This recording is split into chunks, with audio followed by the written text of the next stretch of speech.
머스그레이브가 일반균형 분석으로 한 내용을 한번 살펴보겠습니다. 일단 앞에를 봐야죠. 자, 머스그레이브 모형.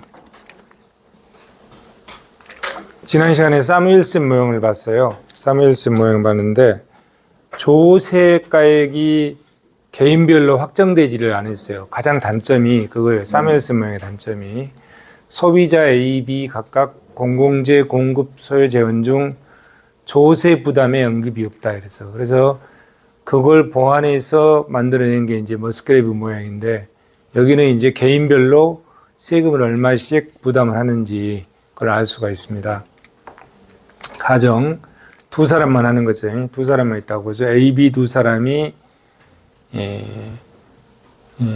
순수 공공재를 소비하고 있다. 순수 공공재는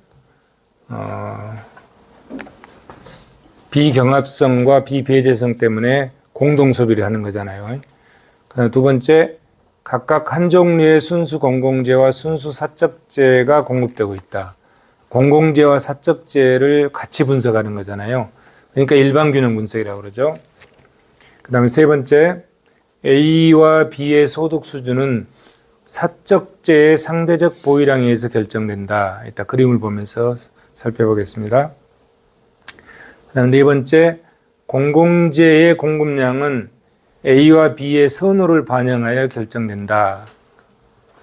선호를 반영해서 결정된다. 다섯 번째, 공공재 공급 비용은 각 개인이 공공재 소비에 대해서 지불하는 조세 가격은 상이하다.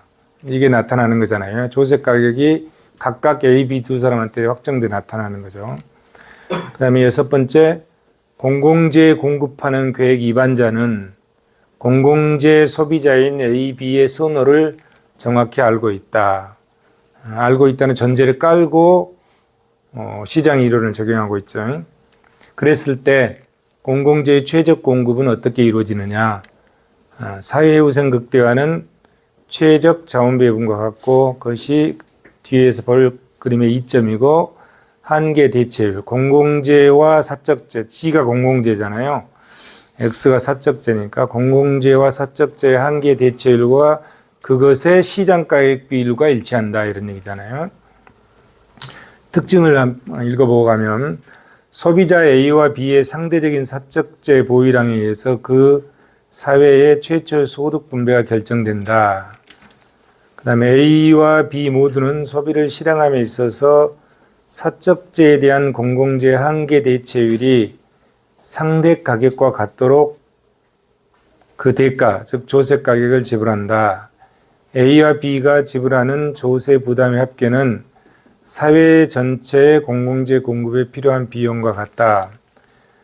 A의 한계 대체율과 B의 한계 대체율이 더한 값이 한계 변환율과 일치한다. 이게 이제 사무엘슨 모형이었잖아요.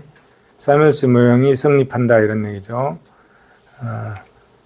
그랬을 때 생산 가능 곡선상의 이점의 기울기, 한계 대체율은 기울기와 같다. 무차별 곡선 I1A와 I1B상의 F점과 S점에서 접선의 기울기가 이렇다. 이제 말로 이놈은 전혀 이해가 안 되잖아요. 이제 그림으로 한번 보면은 금방 이해가 됩니다. 자, 이 그림에서 보면 수평축이 공공재잖아요. 그죠? 공공재. 그 다음에 수직축이 사적재.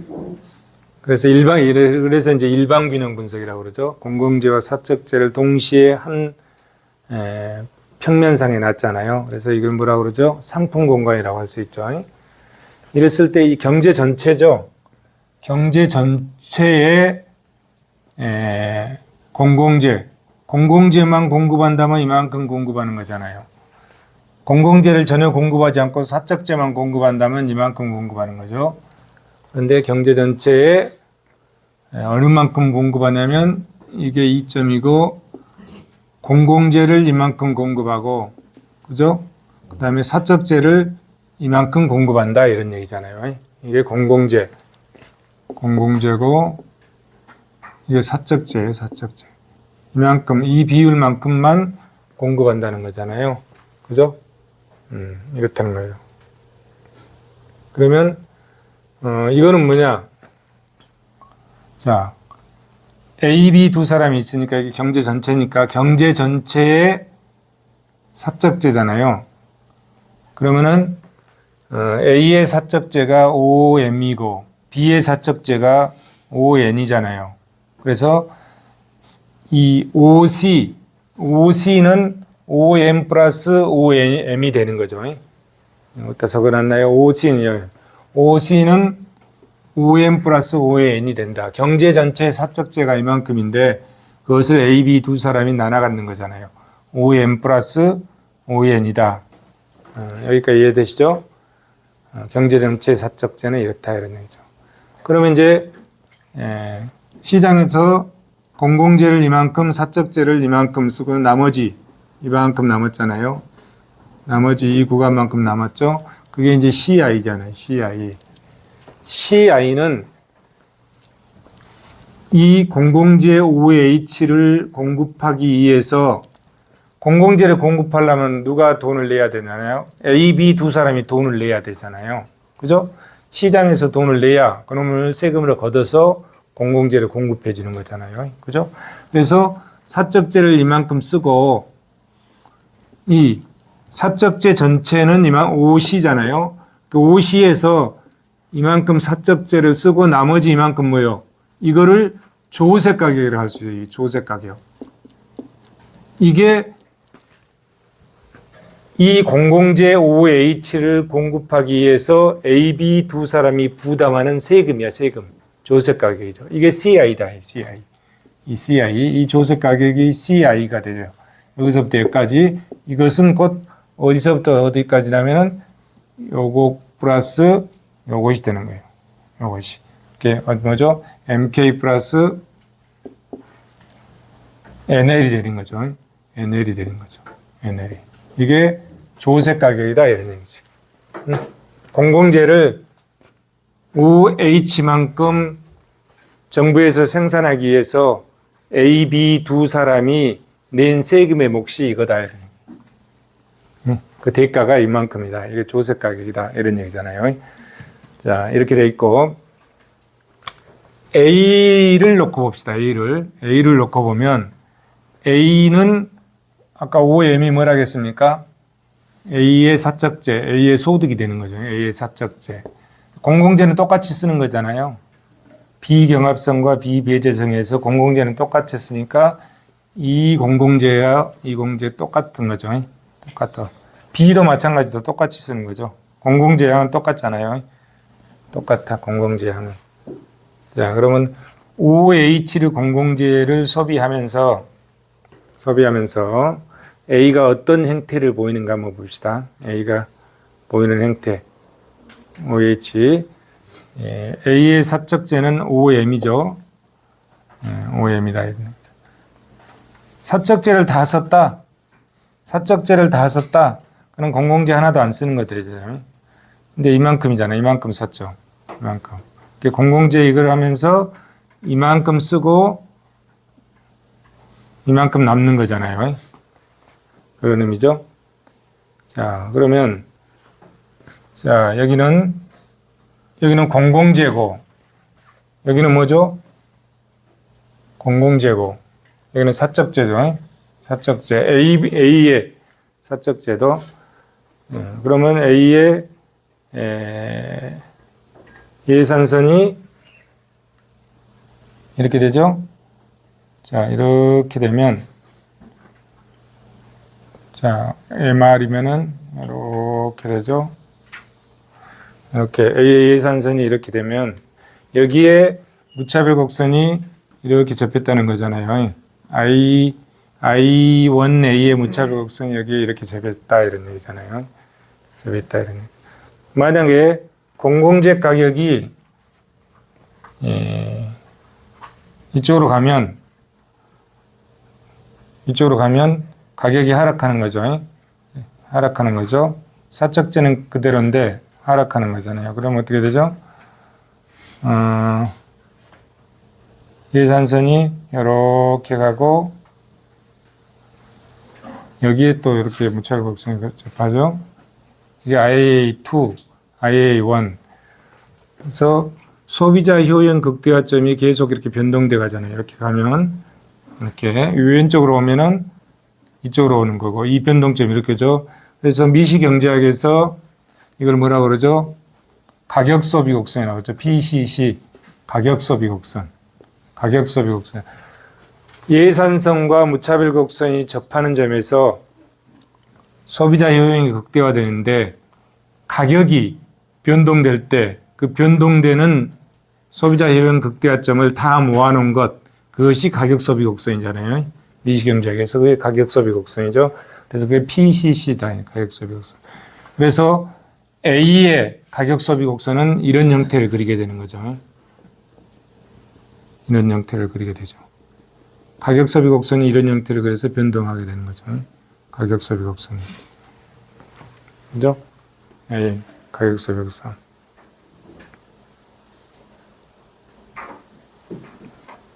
그러면 이제 B의 입장에서 보면 B도 역시 똑같은 논리로 적용이 되잖아요. B도 가격소비곡선이 이렇게 되겠죠. 가격소비곡선이 이런 형태를 그릴 거라고. 자, A의 예산선이 변동함에 따라서 B의 예산선도 변동하면서 가격소비곡선이 이렇게 그릴 거란 말이에요. 이렇게 그려지겠죠? 이렇게 그려지죠. 그러면 이거는 뭐냐? 또 하나가 곡선이 또 있잖아요. 여기. 이 곡선이 이렇게 있죠? 이거는 뭐냐? 이거는. 자, 이거는, A의 가격소비 곡선이, 경제주체 A의 가격소비 곡선이 이런 형태를 따라갈 때 거기에 대응되는 점이요. 대응되는 점. 점이다.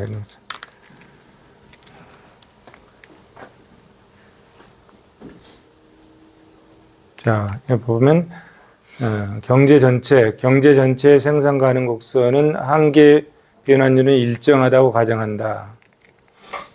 그래서 생산 가능 곡선이 직선이죠. 여기 경제 전체의 생산 가능 곡선이 이거니까 이게 직선이다. 일정하다고 해서 직선이다. 이런 얘기죠. 직선이고 경제 전체가 생산하는 세대의 사적 재량 OC다 이런 얘기죠. OC다.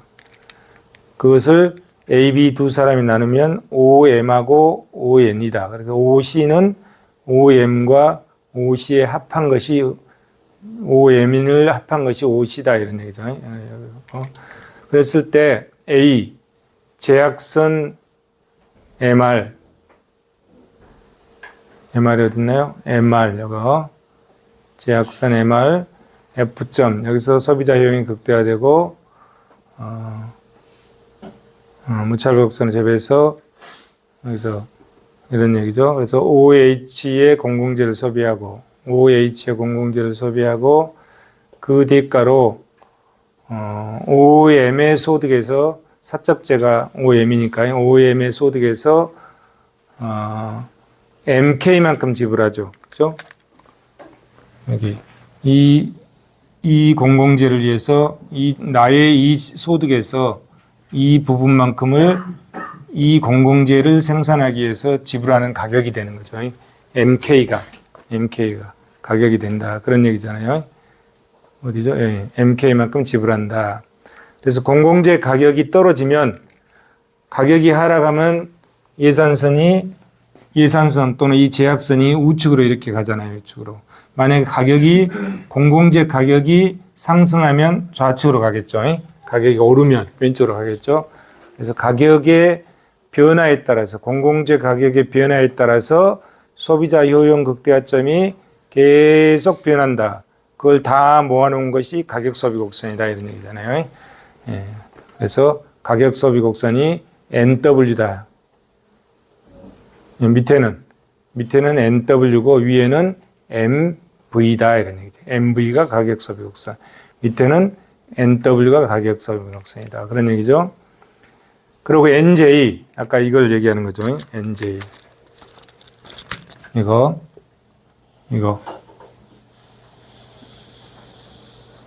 NJ. 자, NJ는 A가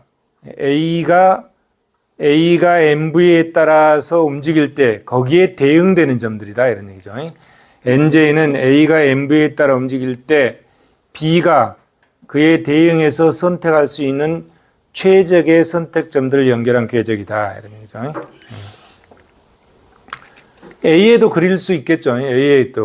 A에도 이 곡선을 A에도 그릴 수 있겠죠. B가 NW에 따라 움직일 때 A가 대응하는 점, 그리고 여기도 그릴 수가 있겠죠. 그거는 안 그려놨잖아요. 이랬을 때 이제 최적 선택은 2점이다. 이 2점은 여기서 2점 이걸 얘기하겠죠. 여기 2점. 경제 전체의 최적 선택점 2점. 2점인 맞죠? 2점. 여기 균형점은 F점이고 여기 균형점은 S점이니까 2점에서는 MRS GX는 PX분의 GX. 그죠? 자, 공공재 가격 비율이잖아요. 이거는 공공재와 사적재의 가격 비율이죠. PX, 이거는 가격 비율이고, 이거는 한계 대체율이잖아요. 이점에서. 한계 대체율이다. 그러면서, 이거는 뭐죠? 이 CD, 이거는 곧 뭐죠? 경제 전체의 생산 가능 곡선이에요, 이게 경제 전체의 생산 가능 곡선이다. 이 CD가 공공재와 사적재를 생산하는 경제 전체 생산 가능 곡선이잖아요. 그래서 이 생산 가능 곡선의 한 점의 접선의 기울기가 됐잖아요. 이 2점은. 그래서 여기 보면 생산 가능 곡선 2점의 기울기. 그래서 이거를 뭐라고 하죠? 여기에 이거를 MR 생산 가능 곡선은 생산 측면에 MRT GX가 되는 거잖아요. 이 점은 MRT GX가 된다. 그 생산 측면에서는 MRT GX. 그 다음에 소비 측면에서는 이제 이거다. 소비 측면에서는 이게 되는 거죠. MRS GX, PX분의 GX가 된다. 이게 생산 측면. 자, 이 접선의 기울기가 생산 측면은 MRT GX가 되고 이 접선의 기울기가 소비 측면에, 여기 소비 측면에서 분석해서 올라왔잖아요. 소비 측면에서는 MRS GX가 된다. 그래서 A, B 두 사람이니까 MRS GX A 플러스 MRS GX B. B의 기울기의 합이 이게 되겠죠. 이렇게 되고 또 그것이 PX분의 PG 이렇게 되죠. 가격 비율이 되겠죠. 이렇게 되겠죠. 그래서 그러면 생산과 소비의 동시적 균형점이 되는 거죠. 그죠? 그렇게 되겠죠. 자, 최적 선택 A가 먼저 나의 MV에 따라서 나의 MV에 따라서 이렇게 움직일 때 MV에 따라 최적화를 추구하면 F점이 선택되고 B는 NJ, 그 대응점이 NJ라고 했잖아요. B는 NJ와 소비자 효용 극대화점의 모임인 NW, 가격 소비 곡선, NW가 교차하는 S점, 이 S점에서 선택이 이루어진다. 그래서 A와 B는 각각 OH만큼 공공재를 공동 소비한다. 그죠? 경제 전체 이거잖아요. 이걸 공동 소비하는 게 이거 공동 소비하죠? 똑같잖아요. 크기가 똑같죠? A도 같은 크기고 B도 같은 크기다. 이런 얘기다. 그런데 A, B 두 사람이 지불하는 가격은 다르다. 이런 얘기. 자, 두 사람이 지불하는 가격의 합은 CI고 A는 얼마만큼 지불했나요? A는 OM의 소득 중에서 MK만큼 지불하고 B는 ON의 소득 중에서 NL만큼 지불했다 이런 얘기잖아요. 그래서 지불한 MK 플러스 NL이 뭐다? CI다 이런 얘기잖아요. CI다 이런. 그런 뜻이죠. 그래서 사회 후생 극대화는 최적 자원 배분이고 생산 가능 곡선상의 이점에서 사회 후생이 극대화된다 이런 얘기잖아요. 그죠? 이렇게 이제 머스크레이브는 이렇게 일반 균형 분석을 했고 사무엘슨이 이 사무엘슨 모형에서 가장 문제점이 누가 얼마만큼 조세를 부담하느냐 이거를 알 수가 없는데 머스크레이브는 A는 이만큼 조세를 부담하고 B는 이만큼 조세를 부담한다는 것을 명시적으로 나타냈다 이런 얘기죠. 이게 이제 머스크레이브 모형이다 이런 얘기죠.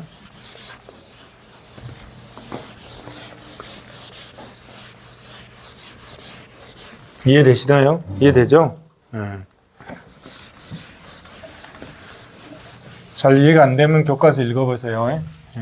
자세히 설명을 해놨으니까 읽어보시면 될 것 같아요.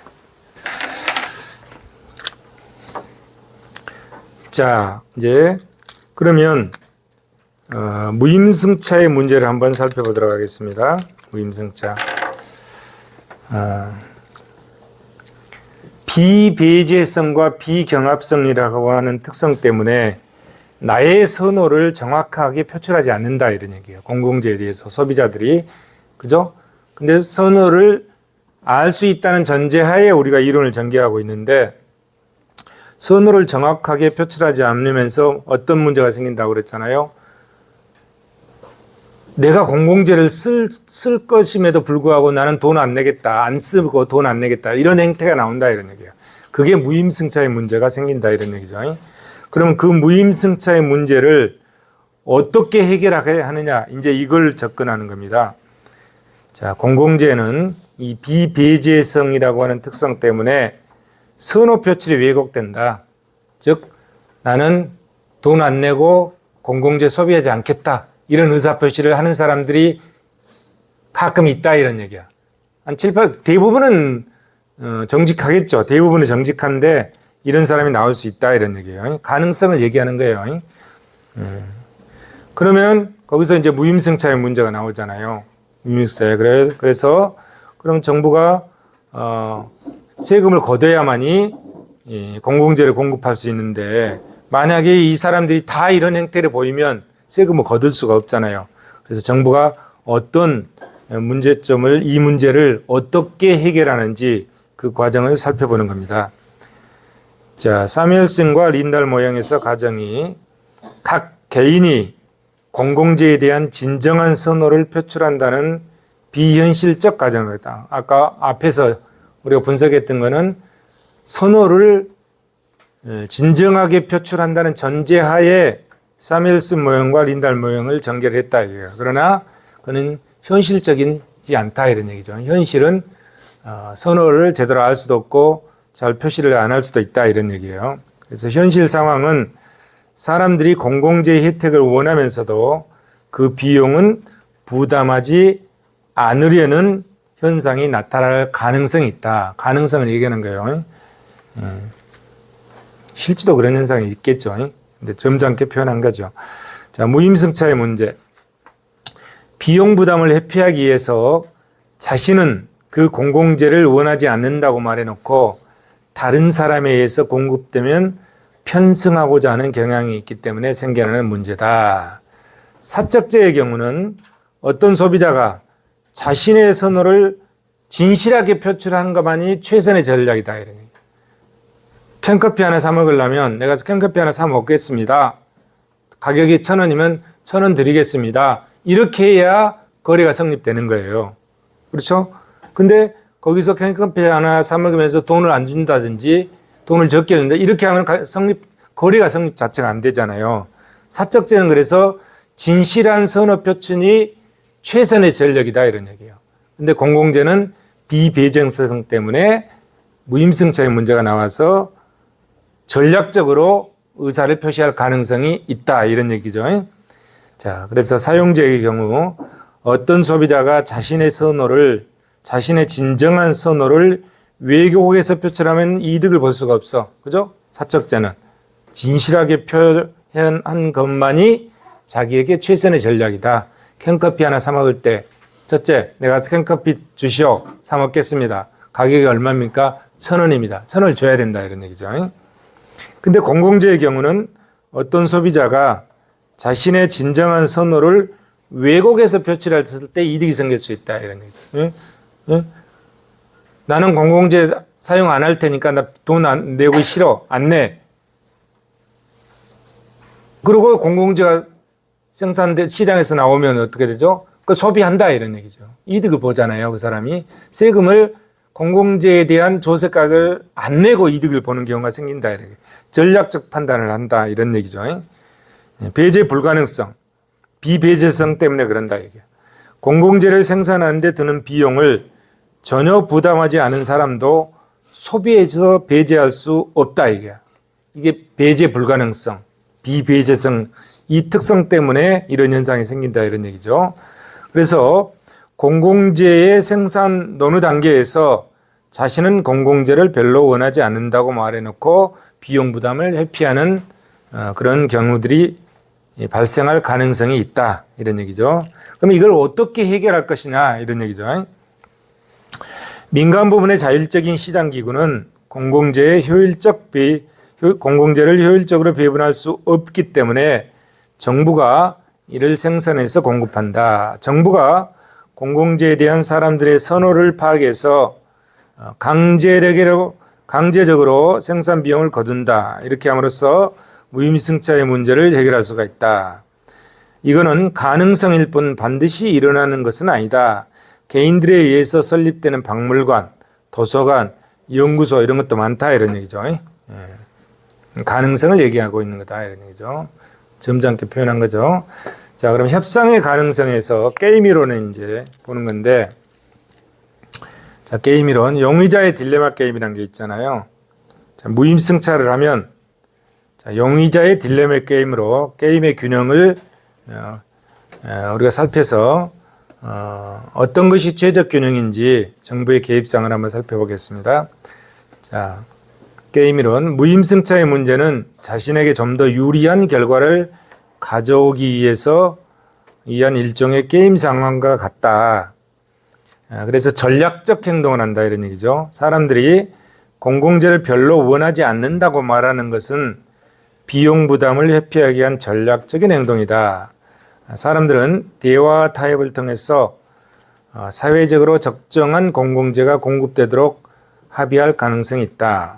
용의자의 딜레마 게임을 보죠. 이게 미시경제학 책에 나와 있는 걸 그대로 갖고 와서 변형을 해 놓은 겁니다. 자, 오른쪽에 보면 어떻게 되죠? 경기자는 김 씨와 박 씨 두 사람 있네요. 두 사람이 있고, 전략은 자, 부담하는 전략, 부담하지 않은 전략. 두 가지 전략이 있죠. 부담하는 전략. 김 씨 입장에서도 부담하는 전략. 박 씨 입장에서도 부담하는 전략. 김 씨 입장에서 부담하지 않은 전략. 박 씨 입장에서 부담하지 않은 전략. 이랬을 때 게임의 균형이 어디서 형성되는지 우리가 이제 찾아보는 거죠. 자, 홍수 방지 시설 부담 비용을 1,000만 원이 들어가는데 전혀 부담하지 않는 두 가지 전략. 전혀 부담하지 않는다. 그 다음에 않는 두 가지 전략. 둘이 1,000만 원씩 부담하는 전략. 그 다음에 한 사람이 1,000만 원 부담했을 때 경우 전혀 부담하지 않는다. 둘이. 그럼 0,0이잖아요. 아무것도 발생하지 않죠. 둘이 1,000만 원씩 부담한다. 1,000만 원씩 부담하면 이익이 얼마나 나요? 홍수 피해 방지 혜택이 1,500만 원이니까 두 사람 다 1,000만 원씩 부담하면 1,500만 원에서 1,000만 원씩 빼면 500만 원씩 남잖아요.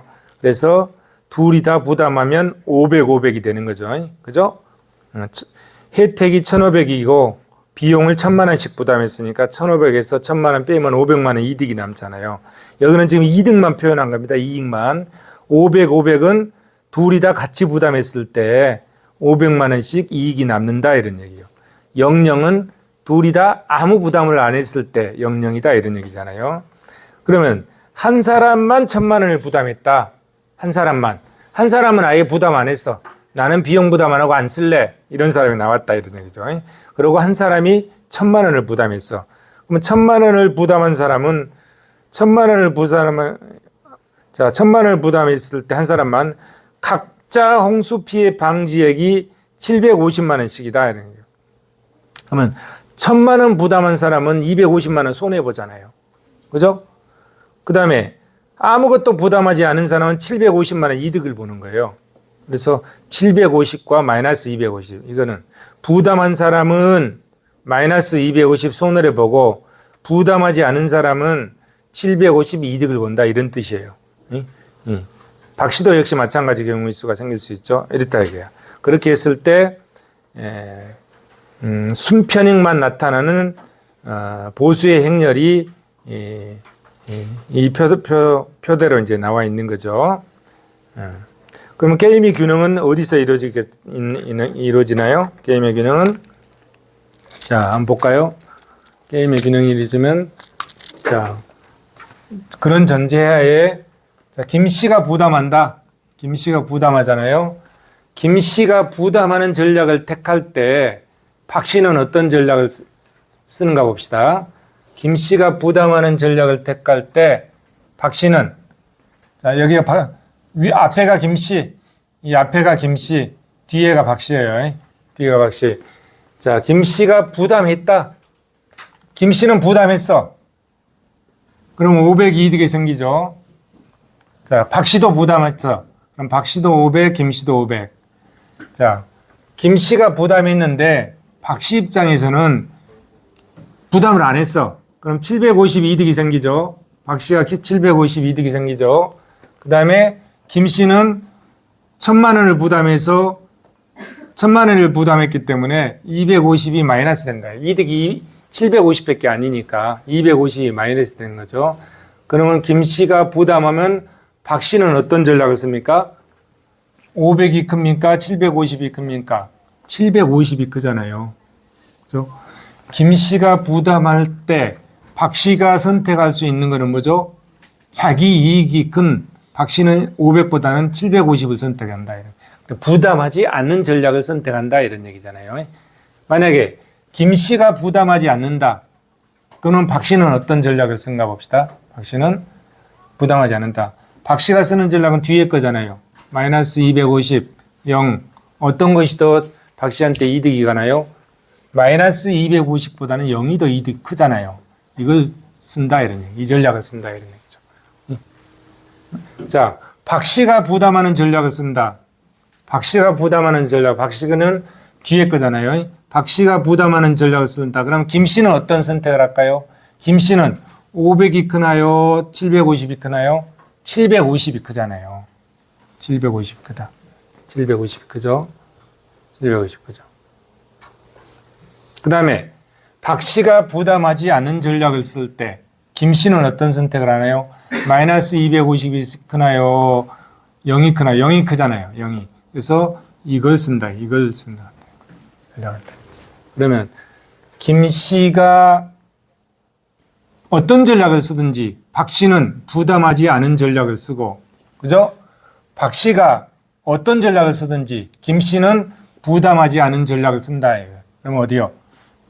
집합이 여기잖아요. 여기. 그래서 게임의 균형은 여기서 이루어지는 거죠. 여기가 게임의 균형, 여기서 균형이 이루어지는 거죠. 게임 이론의 균형은 여기서 이루어진다 이런 얘기죠. 부담하지 않는 전략이 이루어진다 이런 얘기죠. 그래서 서로 부담하지 않는 전략이 이 게임의 균형이죠. 근데 최적의 균형은 어디입니까? 최적의 균형은 여기잖아요. 둘이 다 부담해서 둘이 다 500만 원씩 이득을 받을 때 최적의 균형이죠. 이게 최적 균형이지. 이게 최적 균형이고 이거는 게임의 균형이죠. 게임의 균형이죠.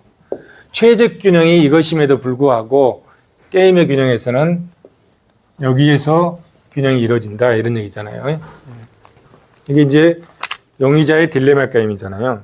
그래서 게임의 균형, 둘 다 비용을 전혀 부담하지 않아서 아무런 홍수 시설도 홍수 방지 시설도 갖추지 못한 상황, 0. 저희가 게임의 균형이다 이런 얘기다.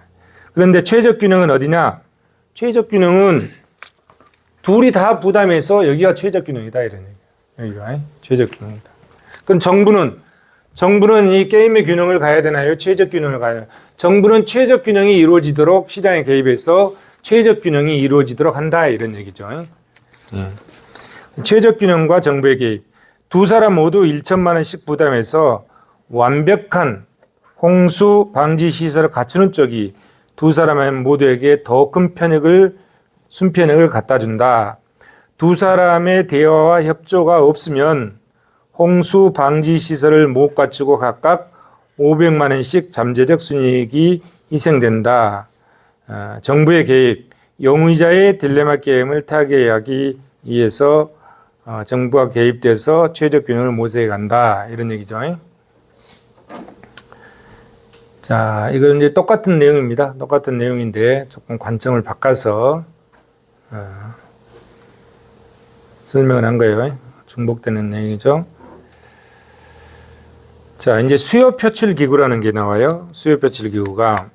수요 표출 기구는 뭐냐면, 그러면, 자, 이 무임승차의 문제를 해결하기 위해서 어떻게 유도를 해야 되느냐. 무임승차가 발생하지 않게 하면서 정부가 공공재를 생산하기 위한 조색 가격을 징수할 수 있는 좋은 방법. 그게 수요 표출 기구다. 그게 무임승차 문제를 해결하기 위해서 정부가 개입하는 방법이 수요 표출 기구다. 이런 얘기죠. 보면 자, 수요 표출 개념을 한번 볼까요? 사람들로 하여금 공공재에 대한 진정한 선호를 표출하도록 유도하는 것이다. 각자가 부담해야 하는 세금의 크기는 그 자신이 표출한 선호와는 무관하게 결정한다. 여기서 이제 수요 표출 기구의 핵심이 바로 이제 이 내용이에요. 우리가 여기 60명이 앉아 있어요. 60명이 앉아 있는데, 자, 60명이 앉아 있는데, 내 의사와 상관없이 59명의 의중에 의해서 결정되게 만든다. 이런 거죠. 내 의사와. 그러니까, 자, 세금의 크기는 그 자신이 표출한 선호와는 무관하게 결정하는 게 행위. 내가 거짓말을 하더라도 내 의사가 이 60명의 의사결정에 반영이 안 되도록 만든다. 이런 얘기예요. 거짓말하는 내 의사가 나를 배제하고 나머지 59명의 진정한 의사표시를 한 사람들만의 의견을 가지고 결정한다. 이게 수요표출 기구의 핵심이에요. 세금의 크기는 자신이 표출한 선호와 무관하게 결정한다. 이런 얘기죠. 기본적인 접근법.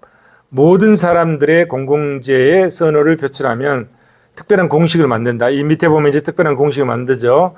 이렇게 특별한 공식을 만들고 적정한 공공재 수준과 각자가 내야 할 세금의 몫을 결정한다. 공공재 생산 수준의 결정 방식. 사람들이 보고한 공공재의 가치에 기초해서 공공재로부터 나오는 순편익 극대화 수준의 제트를 선택한다.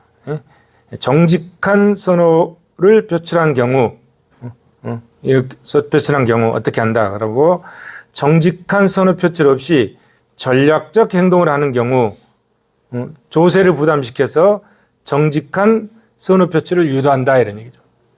그죠? 전략적 행동을 해요. 무임승차를 하기 위해서 전략적 의사표시를 하는 사람에게는 뭘 한다?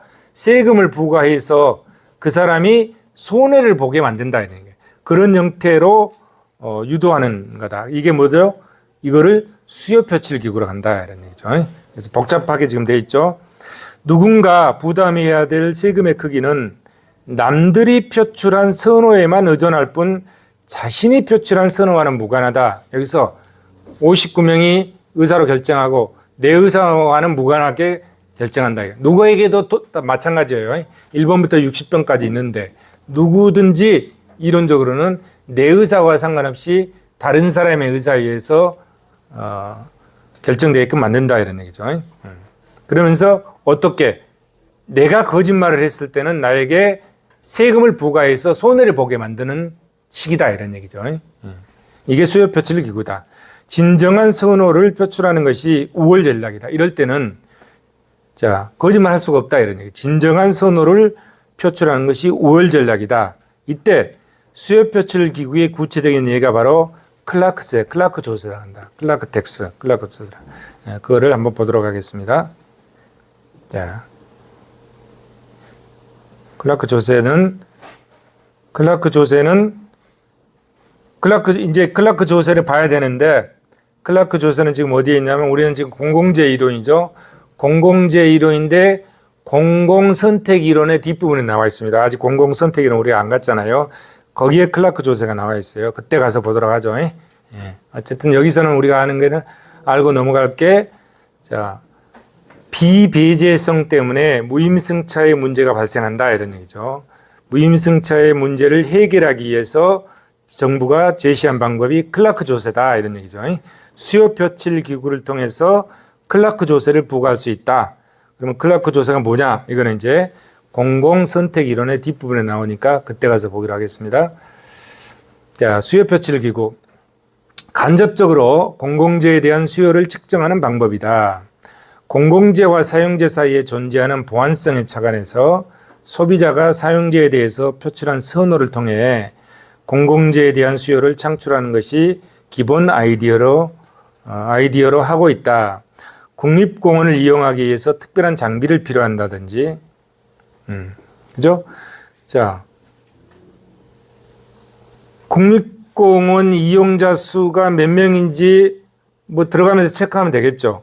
그러나 간접적으로는, 자, 국립공원을 이용하기 위해서는 등산 장비가 필요하다. 그럼 등산 장비가 얼마나 팔렸냐? 그걸 보면 이제 국립공원을 이용하는 사람이 몇 명이냐? 이걸 또 추정할 수 있는 거잖아요. 역으로. 그 다음에 사용재의 성격을 갖기 때문에 소비자는 자신의 진정한 수요를 표출한다. 그죠?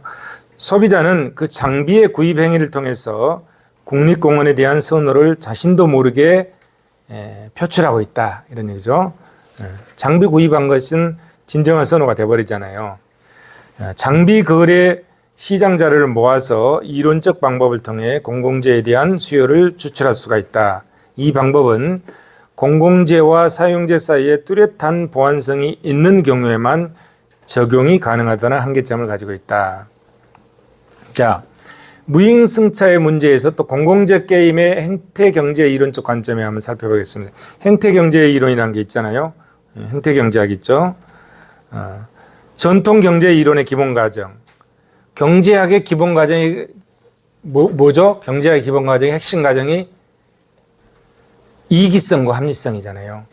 경제인은 모두 다 이기성과 합리성을 바탕으로 하고 있다는 전제하에 뭐가 성립되죠? 경제 이론이 성립되는 거예요. 우리가 기본적인 것부터 다시 접근해 가면, 이게 공급자 기업이고, 이게 수요자 가게잖아요. 자, 여기서 공급 곡선이 나오고 수요 곡선이 나오는데, 이 이론을 전개하기 위한 가장 기본적인 전제 조건이 뭐다? 이기성과 합리성이다. 이기성과 합리성. 이기성과 합리성이죠. 이 전제하에 이 이론이 전개되는 거예요. 여기는 뭐예요? 효용을 극대화하잖아요. 이게 뭐야? 사익이라고 그러죠. 사익이 뭐예요? 이기성이야, 이기성. 기업은 이윤을 극대화하잖아요. 이윤을 극대화해죠. 이건 뭐야? 사익이야, 사익. 이게 뭐예요? 이기성이야, 이기성. 그래서 경제학 이론을 전개하기 위한 가장 기본적인 전제 조건이 뭐다? 이기성이다, 이기성. 그 다음에 두 번째, 합리성이다, 이거 합리성. 합리성이라는 게 뭐예요? A가 B보다 크고, A가 B보다 크고, B가 C보다 크면 뭐예요? 그러면 A가 C보다 크잖아요. 그죠? 이런 것이 합리성이잖아요. 이건 합리성. 그래서 이 이기성과 합리성의 전제하에 경제학 이론을 전개하고 있다. 이런 얘기죠. 전통적 경제 이론의 기본 가정이, 자, 모든 인간이 이기적이고 합리적이라는 가정하에 이론을 전개하고 있다. 이 가정이 맞다면 공공재에 대한 무임승차가 일어나는 것은 당연하다. 그죠? 당연하죠. 여기는 어디로 간다고 그랬죠? 여기는 시장. 이쪽은 뭐라고 그랬죠? 사회. 시장과 사회. 이쪽으로 조세가 가서 이쪽으로 공공재가 생산되잖아요. 그죠? 여기는 공익. 여기는 공익. 그 얘기잖아요. 그래서 이 가정이 맞다면 공공재에 대한 무임승차가 일어나는 건 당연하다.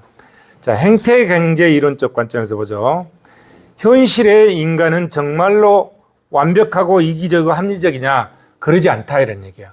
우리가 경제 이론을 전개하기 위해서 이런 가정을 뒀을 뿐이지 현실의 인간은 모든 사람이 다 이기적이고 모든 사람이 다 합리적이냐? 그러지 않다 이거야. 모든 사람이 다 합리적이라고 하면 친구하고 싸울 일이 없잖아요. 친구하고 싸워가지고 잘못해가지고 뺨 한 대 잘못 때리면 감옥 가는데 친구하고 합리적인 사람은 그렇게 않잖아요. 싸울 일이 없지. 근데 현실은 어떻게? 싸우잖아요. 현실은 그러지 않다. 현실은 감정이 앞서. 심리적인 현상이 앞서고 감정이 앞서. 그래서 그걸 감안해서 분석한 게 뭐다? 그게 행태경제학이야. 예? 전통경제학은 이렇게 가는데 행태경제학적 이론에서는 그럼 전통경제학에서 가정한 이 합리성이 사람이 다 그러지 않더라. 합리성만 있으면 싸울 사람이 없고 트럼프가 왜 저기 가서 전쟁을 하겠어요? 그러지 않지. 전쟁도 일어나지 않지. 그렇죠? 이해되시죠? 네. 그래서 현실의 인간은 정말로 완벽하게 이기적이고 합리적이라고 단정하기 어렵다 이런 얘기야. 행태경제 이론은 전통경제 이론의 기본 가정에 의문을 제기하고 있다 이런 얘기죠. 행태경제 이론에 따르면 현실의 인간이 언제나 이기적으로 행동하는 것도 아니요. 그죠? 돈 많이 벌면 어떻게 되죠? 일론 머스크 돈을 아주 세계 제일 많이 벌어가지고 그놈 다 갖고 천국에 갈 때 갖고 가나요? 안 그렇다 이거야. 어디다 가죠? 사회다 다 주고 간다 이런 얘기야. 주고 가잖아요. 다 기부하고 주고 간다 이런 얘기야. 그런 거는 이기성을 벗어난 행위잖아요. 이 경제 이론으로 설명할 수 없는 그런 단계다 이런 얘기예요. 그죠? 이기적이지도 않다 사람들이. 그리고 완벽하게 합리적이지도 않다 이런 얘기예요. 그래서 공공재와 관련해서 언제나 무임승차의 문제가 발생한다는 주장은 맞지 않다. 그게 의문을 제기한다 이런 얘기죠. 그래서 공공재 게임에서 공공재 게임이라고 하는 실험을 통해서 사람들의 행태를 관찰해 보면 무임승차자의 명제가 꼭 들어맞는 것은 아님을 알게 된다. 실제로 공공재 생산을 위해서 자발적으로 기여하는 태도가 나타날 수도 있다. 그죠? 여러분들 돈 많이 벌어가지고, 자, 이 이기성과 합리성에서 돈 많이 벌어가지고, 응? 뭐처럼 벌어가지고, 응? 짐승처럼 벌어가지고 정승처럼 쓴다고 그러잖아요. 이 이론에서 경제 활동을 해서 돈 많이 벌어가지고 좋은 일도 많이 하고 돈도 좋은 곳에 많이 쓰라 이런 얘기지. 그런 사람이 많다 이런 얘기. 자발적으로 기여하는 태도가 나타날 수도 있다. 그래서 공공재 게임의 행태경제 이론적 관점 공급의 주체, 공공재, 중립성의 원리, 공공재와 공공선택. 자, 여기까지만 이제 봅시다. 공급의 주체. 그럼 공공재를 누가 생산하느냐? 공급의 주체는 이쪽이지. 이 사람들이 생산할 이유가 없잖아요. 이 사람들은. 왜? 나한테 이익이 안 되니까, 사익이. 그 전부가 나한테 이익이 안 되니까. 일부는 되지만. 그래서 이쪽에서 사회, 즉 정부 쪽에서 생산하잖아요. 공공재 공급의 주체가 공공분야에 하는지 민간에 하는지. 첫째, 공공재의 생산을 위해서 사용되는 노동이나 원자재에 대해서 두 부분이 서로 다른 가격을 지불하며 상대적 비용의 격차가 고려 대상이다. 둘째, 국민의 다양한 선호에 적절히 부응할 수 있는 부분이 공급의 주체이다. 셋째, 분배적 측면을 고려해서 어느 부분이 공급의 주체가 되어야 바람직한지. 공공재 공급의 주체는 생산 과정을 공공 부분이 맡아 해야 할 필요는 없다. 여기서 공급을 하지만 실제 생산하는 과정, 건물을 짓고 도로를 닦고 철로를 깔고 하는 거는 굳이 정부에서 할 필요가 없다 이 말이야. 누구한테? 민간한테 영역을 조사하면 되는 거잖아요. 그죠? 경우에 따라서 민간 부분의 생산 과정을 담당하고 민간 부분이 생산 과정을 담당하고 공공 부분은 공급 과정만 책임을 진다 이런 얘기죠. 중립성의 정리. 민간 부분은 어떤 공공재를 생산 공급하고 있을 때 공공부문은 그것의 공급량을 늘린다면 어떻게 될까? 이런 얘기잖아요. 자, 얘 공공재, 여기가 사적재 이랬을 때 여기서 이쪽으로 가려면 어떻게 이 일이 간다. 그럼 줄이고 늘려야 되죠. 사적재를 줄이고 공공재를 이만큼 늘리는 거잖아요. 여기서 이리 가면 그죠? 여기 이 점에서 이 점으로 가면 민간에서 쓸 걸 줄이고 공공에서 쓸 걸 늘린다 이런 얘기잖아요. 자, 이랬을 때 어떻게 될 것이냐 이런 얘기죠. 정부가 도서관을 더 많이 짓는다면 민간 부분이 지어서 운영하는 도서관의 수는 어떤 변화를 일으킬까? 이 같은 논리잖아요. 민간을 줄이고 정부 공공재를 늘리면 어떻게 될까? 뭐 이런 얘기잖아요. 예. 정부가 도서관을 더 많이 짓는다면 민간 부분을 지어 운영하는 도서관의 수는 어떤 변화를 일으킬까? 민간 부분에 공급하는 도서관의 서비스가 정부의 추가적 공급량만큼 줄어든다 이런 얘기죠. 줄어든다. 완벽하게 줄어들더라 이런 얘기죠. 그래서 그걸 크라우드 아웃이라고 그러고 이걸 중립성의 정리를 한다. 정부의 공공재 생산 공급을 늘리면 여기서 이걸 늘리면 생산 공급을 늘리면 민간 부분의 공공재 생산 공급이 줄어든다. 이만큼 줄어들잖아요. 줄어든다 이런 얘기죠. 줄어든다. 동일한 양반큼. 정부 공공재 공급이 증가한다. 근데 자, 여기는 완벽하게 구축을 했잖아요. 근데 실제는 어떻게 되죠? 이거는 파레토 효율적이잖아요. 파레토 효율적. 이 생산 가능 곡선은 전부 다 파레토 효율적이야. 그래서 여기서 여기 가면은 완벽하게 줄은 만큼 느는데 그러지 않고 어디로 가더라? 이 안쪽으로 들어가는 거죠. 그 앞부분에서 어디 한번 설명한 적이 있었죠. 완벽하게 이리 갔다. 이 중립성의 정리를 한다. 이런 얘기죠. 공공재와 공공선택. 자, 그럼 현실에서 공공부문은 즉 정부가 공공재 배분에 관해서 의사결정을 하는 때 공공선택으로 한다. 자, 우리가 최적이 어떻고 뭐가 어떻고 이론적으로는 하였잖아요. 근데 국회의원들은 그거 알지도 못해. 그냥 손 들고 쪽수로 결정하는 거지 뭐. 쪽수로. 그걸 뭐다? 공공선택이다 한다. 투표로 결정하는 것. 공공선택이다. 그래서 자, 공공선택이라고 부르는 집단적 의사결정. 여기서 60명이 의사결정을 하는데 어느 한 사람 것 가지고 할 수가 없잖아요. 그래서 뭐라고 한다? 안건을 넣고 투표로 결정한다. 이걸 뭐라고 한다? 공공선택이라고 한다. 그에 관련된 이론을 공공선택 이론이라고 한다. 이런 얘기죠. 공공선택 과정의 참여 주체들, 즉 국민과 정치가, 관료, 각종 이익 집단들은 저마다 자기의 이익을 쫓아서 행동한다. 이렇게 수요자, 공급자는 공급자 입장에서 자기 이익을 쫓고 수요자는 수요 입장에서 자기 이익을 쫓아서 행동한다. 이런 얘기잖아요. 그죠? 아담 스미스는 시장에 보이지 않는 손이 이 공익을 이끌어 간다고 했다. 그렇죠? 아담 스미스는 시장에 보이지 않는 손, 그 뭐라 했죠? 내 마음속에 공정한 관찰자가 있어서 시장에 보이지 않는 손이 이끌어서 결국은 최적의 균형을 이룬다. 이렇게 봤죠. 아담 스미스는. 근데 현실은 어떻다? 공공선택 과정을 거쳤다. 이런 결과를 기대하기 어렵다. 현실은 투표로 결정한다. 이런 투표로. 쪽수 많은 쪽이 한다. 이런 얘기죠. 자, 여기까지 해서 공공재 이론을 마치고 다음 시간에 이제 공공선택 이론과